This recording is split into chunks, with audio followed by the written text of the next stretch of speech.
Disruptive Innovation Festival is a truly global event. And during this year's Diff, we've seen innovators and innovations from all around the globe, including many from low to middle income countries. Today we want to dig a little bit deeper into these markets and explore both their challenges and the opportunities for them to take a different path.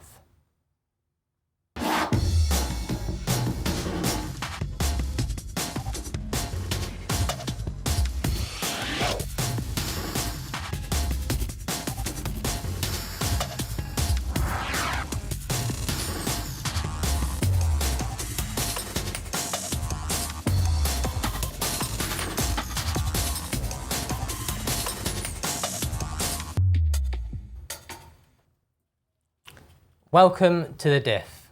My name is Seb Reed, and if you don't know who I am already, then where have you been the last 3 years?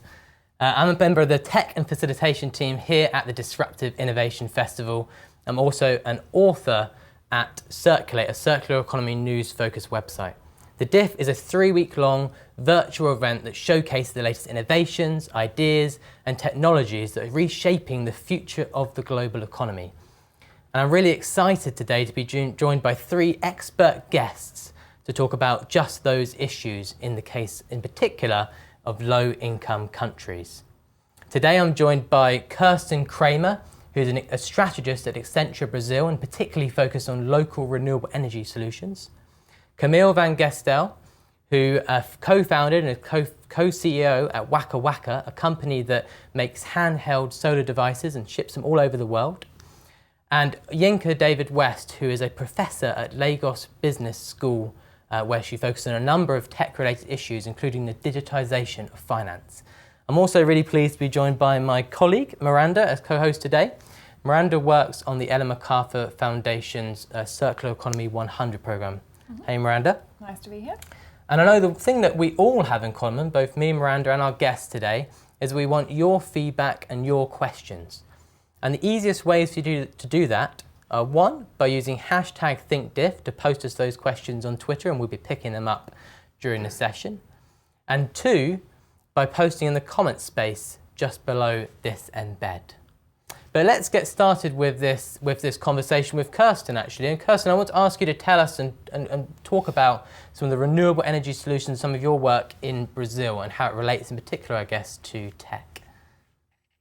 So thank you, everybody, and a warm welcome to everybody who joined the session. Thank you so much for logging in, and thank you for the opportunity, Seb and Miranda of the Ellen MacArthur Foundation, and Yinka and Camille for joining in this session. So I'm here to explain a little bit about the situation in Brazil and how we are currently entering a different development path via the electricity sector. So I believe that distributed renewable energy solutions on a small community scale can actually offer an independent and democratic alternative development path. While the renewable energy solution is an environmental and health problem in a lot of Western countries, actually in countries with low and middle income groups, it can offer a different path for socio-economic cohesion and development. Which is auto-constructed and engaged by the community itself. So let me explain a little bit about the Brazilian context, and that this is just an example of one country where this could work and can be replicated in many other countries around the world, hopefully. So Brazil has faced a lot of challenges and crises in the last few years, both from a political, economic, and environmental standpoints. So firstly, political unrest started with the June and July protests in 2013, which actually were protests for a series of issues like the right for education, culture, health, and affordable public transportation. And since then, Brazilian politicians have taken the law into their own hands and removed the democratically elected president without a public vote. So secondly, Brazil has come from a very high growth BRIC country to actually negative growth in the last couple of years, strongly related to the petrol price downturn, but as well corruption affairs within the large state-owned company. And then finally, the environmental crisis due to deforestation and an immediate effect of our negative climate influence has resulted in free summers with very little rain. So this has shown how very little resilient the electricity mix of Brazil was, because it's based 80% on hydropower. And obviously, when you don't have any rain, it's very hard to produce power. This in turn has resulted actually in an increase in CO2 emissions over the last 6 years. And also, despite the good intentions to reduce the electricity price, it actually has gone up with 72%. So what does that mean? That both the Brazilian industry is not attractive economically at the moment, but also that households are paying a larger part of their income on electricity actually. So every crisis actually offers an opportunity for change. And this is what we're talking about here today. So I want to put forward here a case in how you can turn the tide and actually move this curve of the free crises upwards. Because Brazil consumes a lot of energy per year, it's 600 terawatt hours, and it has 200 million people. Now, the key for change is within the larger group of this society and how to engage them. And here's where technology comes in and gives the answer. Because at the moment, from a legislative perspective, it is already possible to share your energy with your neighbors up to 5 megawatts, produced in other places than your own rooftop. And access to finance is a struggle to get these projects off paper. But once we join forces via technology and set up a platform, and people can leave democratic votes and say, yes, I want to have solar energy and I want to produce my own energy, they can participate in this, even create a job for them, be a solar installer or a panel cleaner, or have an administrative job or have a legislative job within this system to realize this and actually increase their own income, their pride and dignity, and in turn have access to electricity, which is clean and which reduces our impact on our environment, and actually socially develop, because it can be done in communities and together. And so joining these forces, we need to have technology where we can create a massive votes to realize solar on small scale. So this, I think, is where technology can play a very large part to realize this. Great. Thank you very much, Kirsten. I wanted to bring in Camille at this point and ask where Waka Waka had come from when you set it up, and what of what Kirsten has said have you found reflected in your development of Waka Waka? Yeah, well, thanks so much. First of all, hello everyone. I hope you're all doing great and getting the most out of your Diff.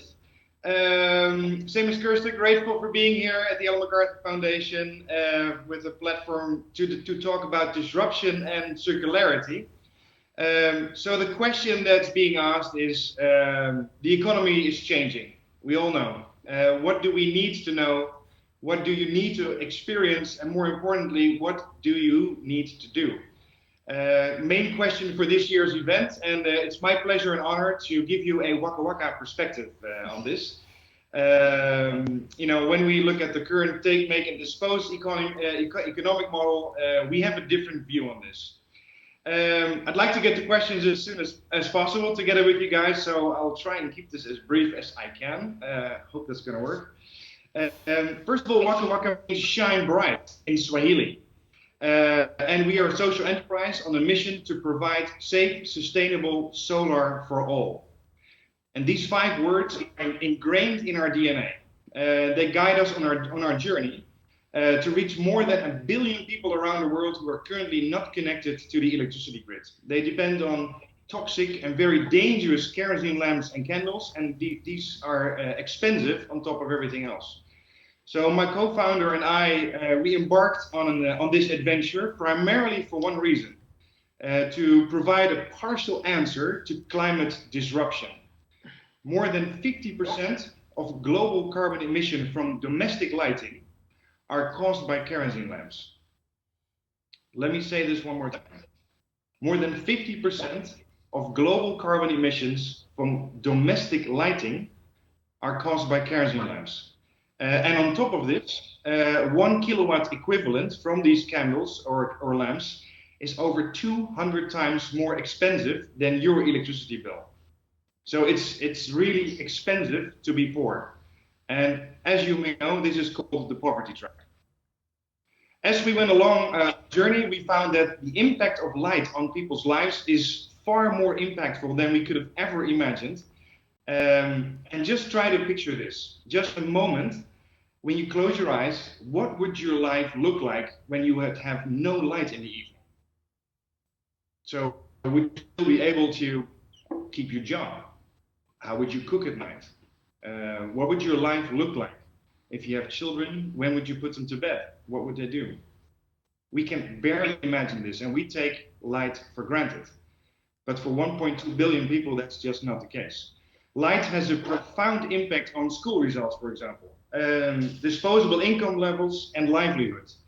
Research from the bank has shown that pass rates from students jump from a mere 50% to 100% when children switch from kerosene to solar lamps, only because they're able to do their homework.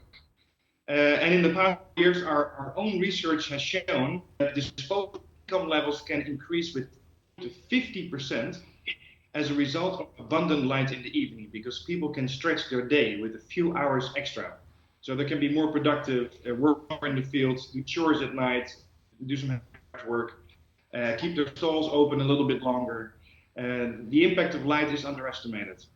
So we wanted Waka Waka to be best in class and to be affordable. So to many, this may sound as a mission impossible, but that's exactly why it's fun to try and overcome these kinds of challenges that we find in front of us. So affordability is certainly the most important one.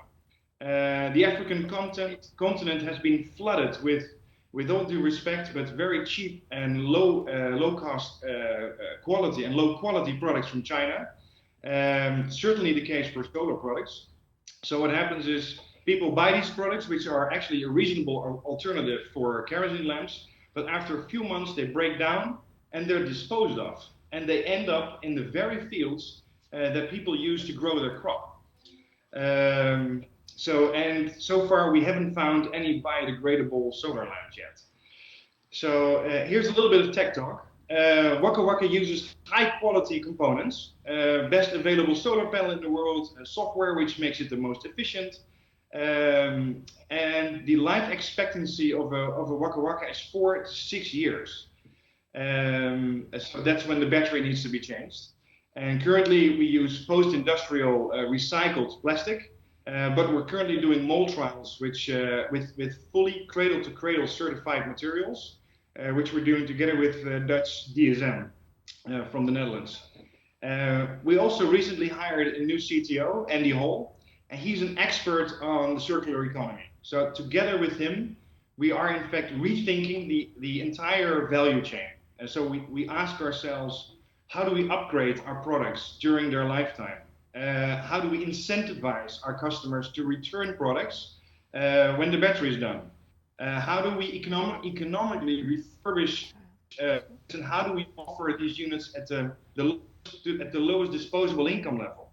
And when product does come end of life cycle, how do we harvest enough value from it? And how do we responsibly recycle what's left?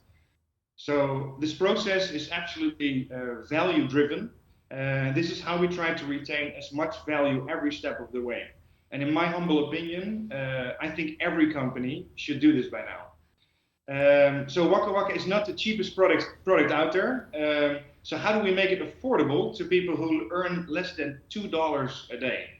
It's a mistake to think that people, for example, on the African continent, have no money. They do, but at any given day, they only have a little bit in their pocket. So we need to adjust our payment systems basically to accommodate what people can spare on a weekly or possibly even a daily basis. This is called pay as you go. The distributed solar model that we have developed and which Kirsten actually helped design. We call this the virtual grid. People need to pay a small deposit of a few dollars and approximately 75 cents per week for a number of weeks, and they can then rent to own the product in the end. In most countries, this is equivalent to the actual cost of kerosene and candles.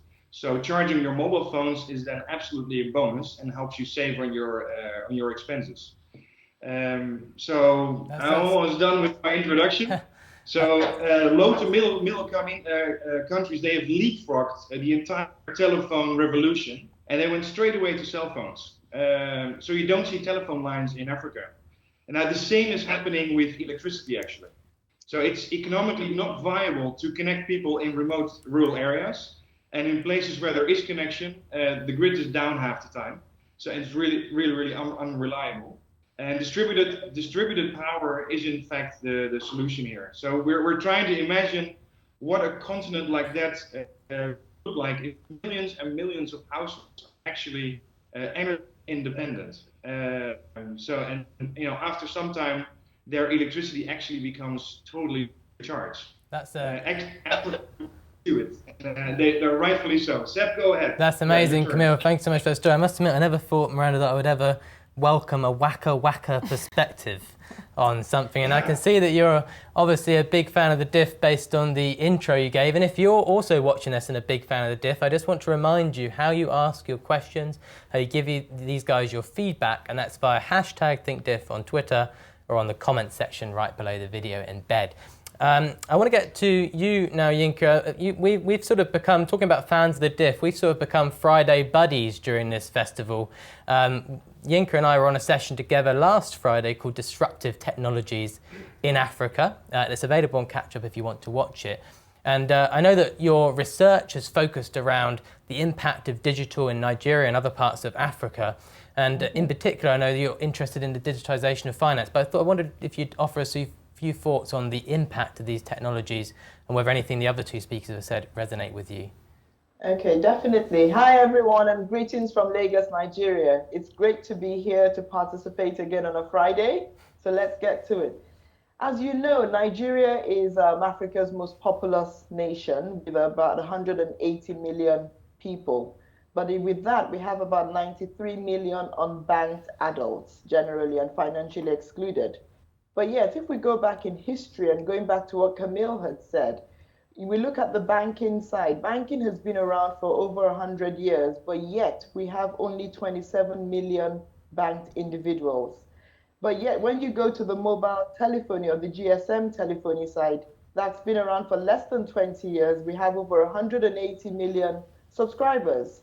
So with the fact that we haven't been able to reach the low-income people for banking services, how can we switch that and use digital telephones to reach them for banking services? And that's really the question that we're trying to address, because when you think about brick and mortar has not been able to reach the entire population because we have significantly high rural dwellers with very low incomes, and then for a bank, it's unprofitable to situate a brick and mortar branch in any location. So we have this big challenge of, you know what, we need to break we need to break the curve and to break the jinx. So we've gone about different initiatives, licensing mobile money operators. So I think you might have, the most popular of these is the one in Kenya called M-Pesa. But in Kenya M-Pesa has done very well in Kenya, but in Nigeria, we've taken some of the similar approaches, but licensed 21 operators, but we haven't had the same levels of success in terms of adoption. So we have about 400, 500,000 adopted mobile money users, but yet we still have a highly unbanked population. So in our project here, we've been looking at what are the different challenges and constraints for getting people into the banking system, and how do we address it from both the supply side and also the demand side. But when you talk about benefits, the benefits are actually quite phenomenal, because this 2016, McKinsey did a global study, and they looked at Nigeria and they said, you know what, from digital financial services, Nigeria can grow her GDP by 12.4%, and that's in the range of about 88 billion US dollars. We can create over 3 million jobs. We can add 46 million people into the banking industry, and also we can reduce productivity that is caused by industry frictions and constraints across the industries. We can increase productivity and also reduce the cost of doing business. So these are the stimulants and the impacts that we're looking to seek. But then, how do we address them, and how do we get the institutions and the regulatory authorities also to sort of continue evolving and developing regulations that would help the low-income people? Because one thing Camille mentioned is that a lot of them live on low incomes, but yet they still make payments. So we're looking at, rather than high value payments, how can we switch the thinking and the path to low value payments that are done more frequently? Low value payments for the big financial institutions might not be very profitable because they're also looking at, oh, we need to do the bigger deals and the bigger transactions, but this is how we're working towards it. So the objective for Nigeria is actually to close the gap by 20% by 2020. So that means we have about 18 million people to bring into the financial services space. And the best and the most efficient way to get there is through the mobile phone, because whether you like it or not, 180 million devices are floating around the continent, or around the country. And the situation is similar for Africa. Some people have had successes like the Eastern African countries. Western African countries are sort of lagging behind. Recently, one of the operators in South Africa pulled the plug on their product. But the jury is out as to how do we get this? How do we bring financially excluded back in? Because we've also realized that financial exclusion is also a social problem, and we need to address these social problems. So I'll stop there and let's get some questions going. Yeah, and Yinka, just as a very quick point of clarification before we move on, for any audience member who doesn't know what M-Pesa is, can you give us, as an example of a digital currency, can you give us the 30-second pitch? Okay. Or M-Pesa, 45 seconds. M-Pesa is a phone-based financial services product that allows you to transfer, send and receive money through your mobile phone, and then you can actually cash in or cash out through agents that are dispersed around the country. So in Kenya has about 80,000 financial services points that people can access financial services. Nigeria, that has 6 times the size of the population of Kenya, has less than about 30,000 financial service points. So it's about getting the access points to the rural dwellers and bringing them into the system as well. So M-Pesa does this from the mobile phone. So you can send money to the village, to your family member in the village, and then they can get a cash out point to actually cash it out. So we're using virtual currency and then cashing it out at the point of use into cash. Great, thank you. And can you say a bit about what the biggest challenges that you're trying to overcome as you're getting people to adopt this way of doing their banking? Two challenges generally. We're trying to get people on the platform first, because right now we still are predominantly a cash-based economy and a cash-based society in Africa in general. So what we're trying to say is that you don't have to walk sometimes 30 minutes, 1 hour to get to a financial services provider when you can access financial services from anywhere, a low-cost financial services provider. So access is a challenge. Another challenge is ease of use and the issue about complexity in banking processes and banking services in general. That's another challenge. So with digital, we're trying to say, can we break it down and make it easier to use? Because Africa also has low literacy levels, both normal literacy and digital literacy. So not everybody has a smartphone. And the people we're attracting are the ones that don't have smartphones, have to use maybe SMS or USSD strings, connect strings to access these services. So how can we make it easier for them to access? How can we make it cost effective as well? Because as Camille also mentioned, incomes are very low and people are price sensitive. However, it costs them more to access banking services today than also trusting the digital channels. Face-to-face is easier because I see you, I give you my money, and you can transfer it. But then you put money into a phone, and then what happens to the money? So those are the things that we're trying to address. And awareness of the value and the products and the processes are also a big challenge. Right, and there's a couple of questions that have come on Twitter that just moved the conversation a little bit in another direction as well, and I just want to try and group a couple of those together. So we've heard, I guess, about how energy is distributed. We've heard about how money is distributed. Camille referenced the fact that we've skipped grids in terms of phone lines as well. And I think some of the questions that are being asked are basically asking, maybe I can put this one to you, Kirsten, basically asking, do we need grids? Do we need these big centralized things, or is there a different path of progression in certain services that involves a more distributed network? So in my humble opinion, anything that we do, we have to diversify to be able to develop something. So to have resiliency, you have to diversify. So I'm definitely not somebody who's going to say we don't need hydropower in Brazil anymore. We do need it. However, we do need to diversify our electricity mix. And the same holds when you look at solar as a solution for getting electricity and light and comfortness to our homes. We do need big solar projects to be able to develop the sector and to have the technology and have larger projects so that we can actually have access to the technology.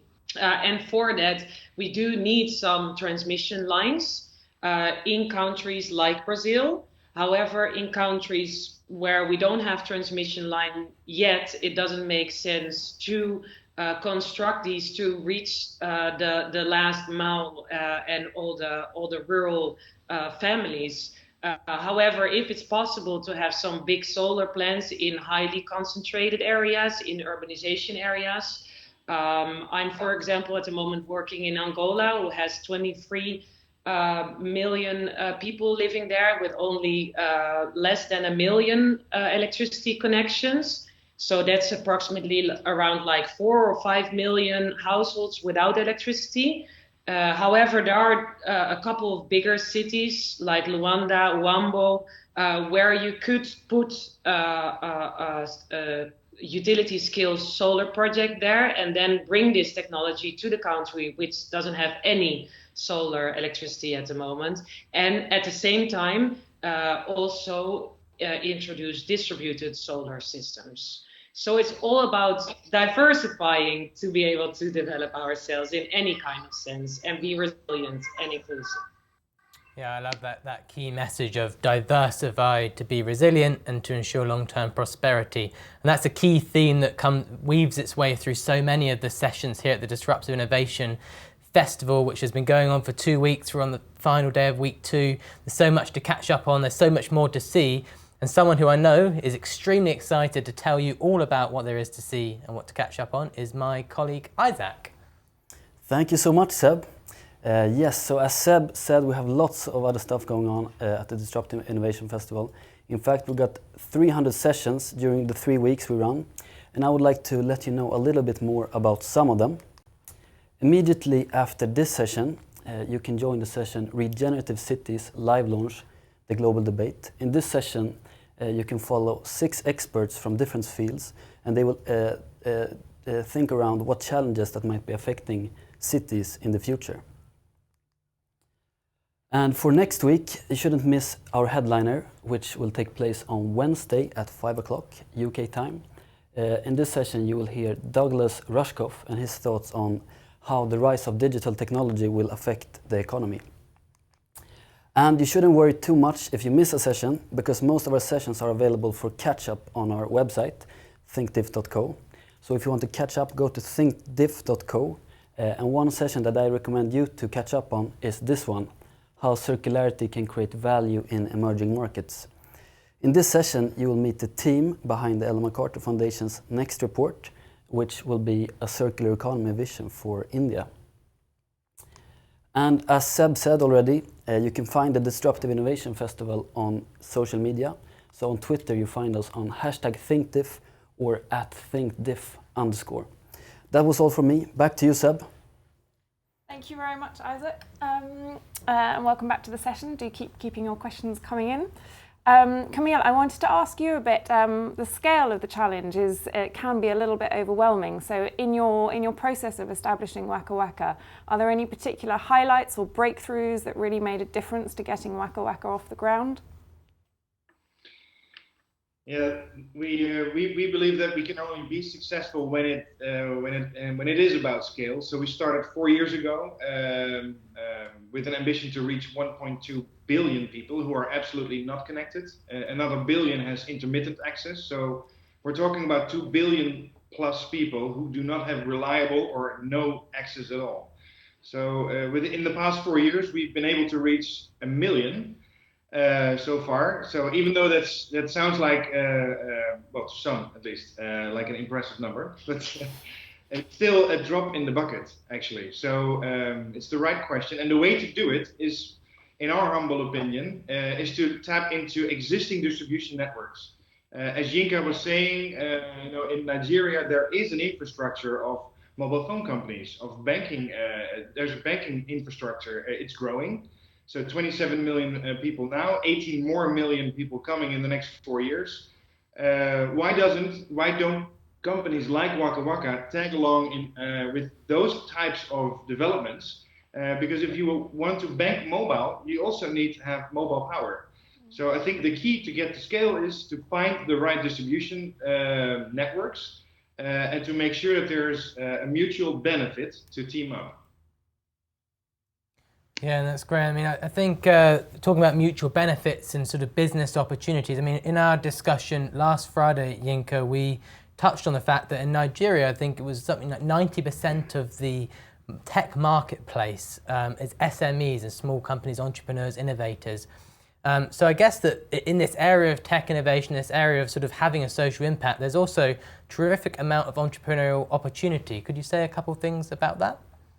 Oh, definitely, yes. So in addition to the banks having the opportunity to provide access, the regulators have done fantastic in allowing non-bank payment companies also develop initiatives and companies to provide mobile services as well. Now, while they're very good at the software development and especially helping value chains enhance productivity and reduce the frictions, the challenge with them is that they're startups. So they're really, really starting from ground up and having to compete again or co-compete with the banks who are established and better trusted. So you find out that they have a low brand perception issue, and then the banks also not wanting to lose some of that control of the lower income markets or any markets in general, are also seeing them as competitors rather than as collaborators because they have the better agile structures to get to the last mile than the banks can. The banks they can warehouse and aggregate the monies, but they might not have the resources to go into the marketplaces, into the rural areas, etc. So for those SMEs, we have to make sure that it's profitable for them as well to stay in that business. Otherwise, we find out that what the banks haven't been able to do in 100 years, we're closing and limiting access to finance for the underserved as well. So we need to sort of have this resilience, as Kirsten said, in terms of how can we work together and develop a spirit of co-opetition so we can ensure that we reach that goal and achievement of meeting the social needs of the Nigerian citizens. Great, thank you. And we've had a question in from Harry, who is he was thinking about the solar side of it, and noted that the costs were quite high up front. So how do you go about overcoming that problem in a low-income country? Are you talking to financial services? Well, I guess actually picking up on Camille's point is probably there's a bit of that on the financial services side as much as there is on the solar company side. Yes, definitely. One thing we see in Nigeria is the cost of doing business is high. And one of the biggest contributors to that is the lack of power. So while Camille is working on solar and low-income sources of power, we're investing in generators, diesel or gas generators. And so those diesel or gas generators also have to be maintained, they have to be serviced, they have to be fueled, and they increase the cost of doing business in general. So one of the things we've been trying to look at in our study as well is have a better understanding as to what is the current cost to serve. Because if we want to break down these costs, we have to also look at what's the current cost to serve and how can we bring down these costs. We're hoping that we'll get community solutions like Camille and Kirsten are talking about to be able to break down the cost of having power at the rural areas, because that's another challenge. So every rural business has to have a generator, they have to have diesel, they have to have so you have a generator, then you have a backup generator. Because yes, while we do have a grid, reliability of the grid is not something that we look forward to. So access to infrastructure and power is one of the biggest constraints that increases the cost of financial services in general. So once they can give us a solution, we can start working on cost reduction strategies. Yeah, while we're on the subject of barriers, Kirsten, I mean, your work in this area is obviously extremely extensive, and we've had a question in from Rachel that's more general in terms of what are some of the big barriers to working in some of these markets. I know that you touched upon in your earlier discussion a little bit on some of the specific challenges that you experience in Brazil, perhaps politically. What are the key barriers to developing these local solutions in a way that ticks all the boxes? So yeah, thank you so much, first of all, for this question, because it actually touches exactly upon the point and the opportunity that Jinka is putting forward here, because the main struggle to get this done and the main reason why currently we only have 5,000 distributed energy installations through Brazil, while we actually have 70 million households and 200 million people. So it's a very comparable situation in terms of size of population to Nigeria, as well as the biggest struggle is access to finance, because not only the low income but also the middle income families do not have access to finance, as current interest rates are at 14% in Brazil. And there is a culture of buying everything in installments, at least 12 installments you can do. And so there are no savings at all within families. So being able to have access to solar electricity or have access to electricity at all, because there's still 1 million people without electricity in Brazil, and a large part of the low and middle income cannot afford their electricity bill, so they either steal energy from the grid or they become non-payers at their utility. But once they have access to small loans and can pay something in installments, and once we group them so that they actually become bankable in one bigger group, we can realize these projects together and actually provide them with these energy solutions. So the key here really is access to finance and not being credit worthy as a low or middle income family, and getting that access to finance. And it's very hard to provide that without grouping these families and these people together. And I think that's why technology could be an answer to this. Great, thank you. And I can't help myself, I'm going to have to ask one question about resources. Camille, you mentioned that you were looking to make your product as circular as possible, and I was interested to know who in your business model is interested in making it circular. Is that a message you try and communicate to those who are using the product, or is that from a business model point of view? Where's the drive to being circular coming from? We've had, well, I'll answer the last question a second, but there's been no customer who has asked for a cradle-to-cradle material. So this is something that comes out of us. It's the reason why we started the company in the first place. Is we wanted to do something about climate disruption. And if you look at the broader picture, if you look at resources that we're depleting around the world, the Earth Overshoot Day. I'm sure that many of you are familiar with that. It's getting earlier in the year every year. So currently we're consuming 1.4 planets every year. We can't sustain that. So from a responsibility perspective, not even sustainability perspective, because there is nothing else. There can only be that. So from a responsibility perspective, we tend to look at these things from a one planet perspective. If we can keep our resources below the consumption rate of what the planet can reproduce within 1 year, then we're on the right side of history. Okay. And if you're like Miranda and you're watching this and you have a topic that you can't help but ask about, then you have 5 minutes left to do that. And just as a reminder, in case you've joined since one of the other announcements, #ThinkDiff, post on the comments page. We've had quite a few questions that we may not get to them all. We're trying to group as many as possible together, but do keep them coming in. And actually, this has come up in a couple of the questions, and I might ask this to a couple of you, one after the other. We start with Yinka and then maybe Kirsten comments as well.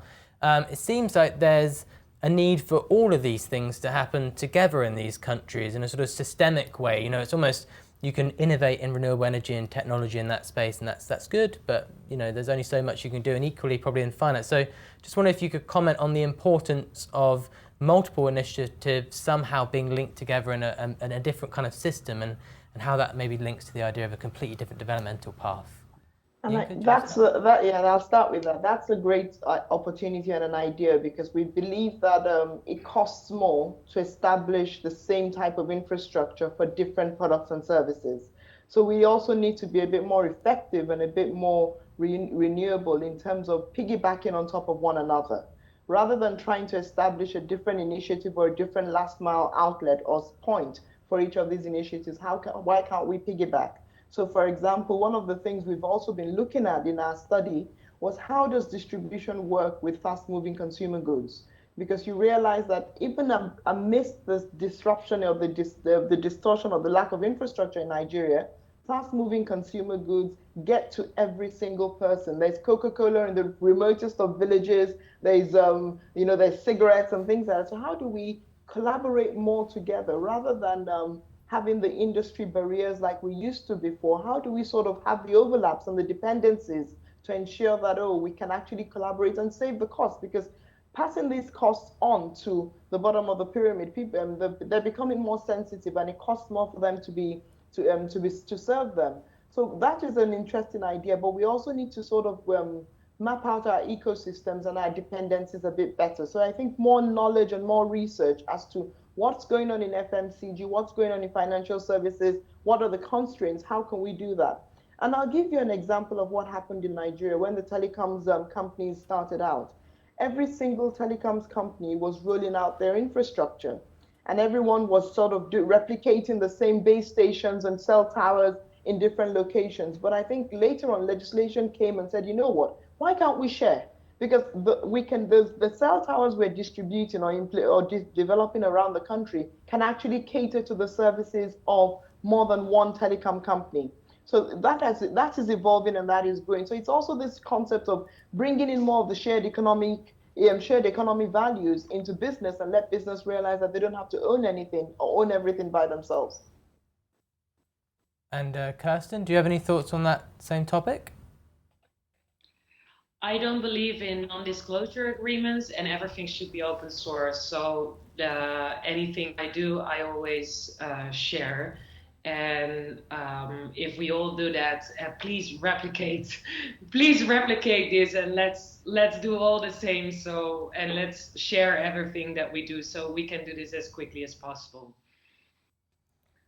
Great. So we're just about out of time. Any last burning questions, Miranda? No, it has been very enlightening, pun intended.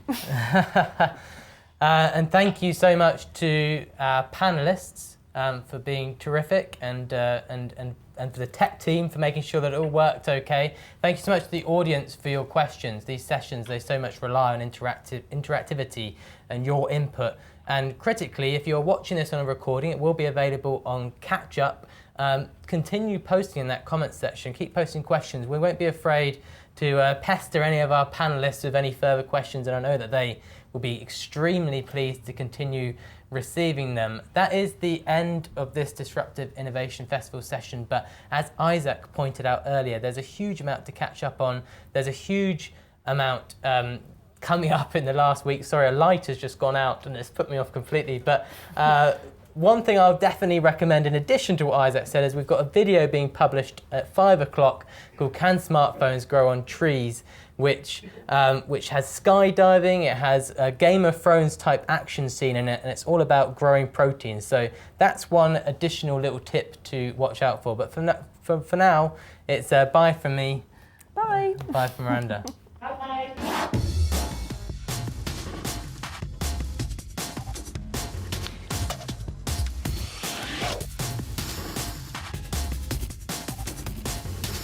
Are we done? All right, guys, enjoy your weekend. Olayinka, Nice meeting you. It was a good chat. All right, bye. Definitely.